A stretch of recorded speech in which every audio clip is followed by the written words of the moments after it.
The ring forts of Ireland just got even more mysterious. We've been told that 1,000 to 1,500 years ago these were the habitations of the then farmers who were making the transition from hunter-gatherers to agriculture. They were protective enclosures, they'd built their little huts in there that bring the animals in at night. But in 5 or 6 minutes now, we can blow that theory completely out of the water.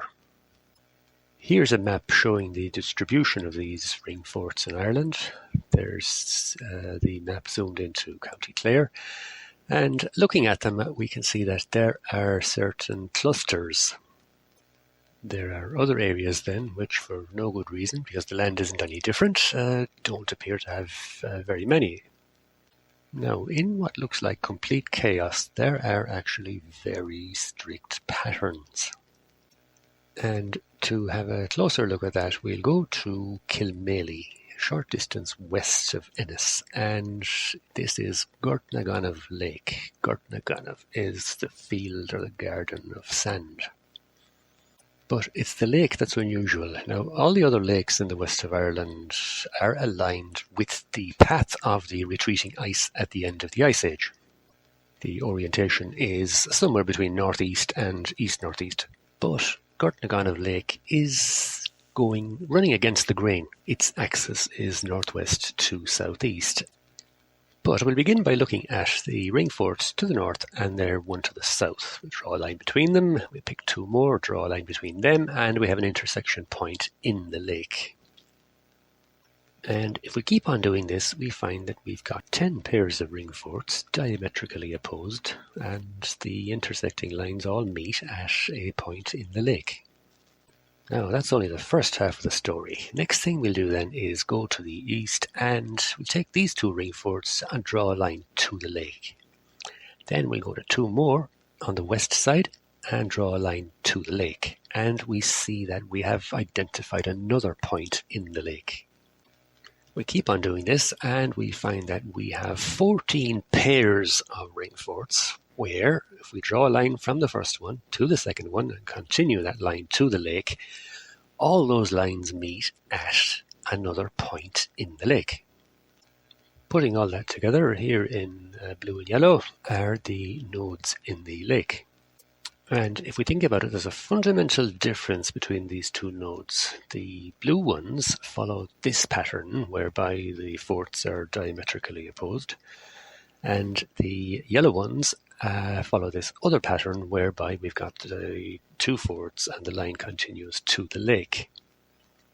Interestingly as well, the continuation of this line beyond the lake doesn't meet anything, so there's nothing there to interfere with whatever energy is coming in from the two ring forts to the point in the lake. And because of this difference, then we can look at this as maybe a positive and a negative node. It certainly seems logical that there's a polarity difference of some kind. This hub and spoke pattern is repeated at a number of locations locally. There's Rathclooney Lake between Clooney and Crusheen. There's Holland Lake near Spancel Hill. There's Islandgar Lake just north of Gortnaganov. This has 10 pairs of opposing ring forts on just one node. There's a little lake near Lochburg, just a few kilometres west of Islandgar. Just 8 pairs then coming into a single node. There's probably other forts in the area which have been wiped out. I'm guessing there may have been 10 pairs here also. There's Lochburg, which is again just north of Gortnaganov, and the node here is on a little peninsula which may have been built into Lochburg back in the day. An interesting pattern here. This is immediately north of Gortnaganov. The 3 nodes line up with an isolated ring fort there to the southeast. The other possibly interesting part of the pattern is that Islandgar Lake, the little lake near Lochburg, and Gortnaganov Lake, both nodes, all line up with one of the stone circles at Mohone, and they do so via isolated ring forts along the way, which are not part of any other pattern. Coming back to Gortnaganov and the other locations where we have what we might call a positive and negative node, given that there's a fundamental difference in the layout of the surrounding ring forts.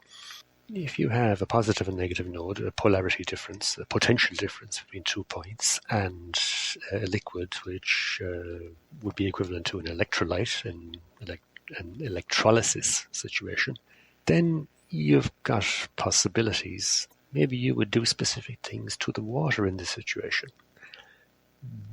Given the potential difference, maybe they were into electrolytic refining of gold.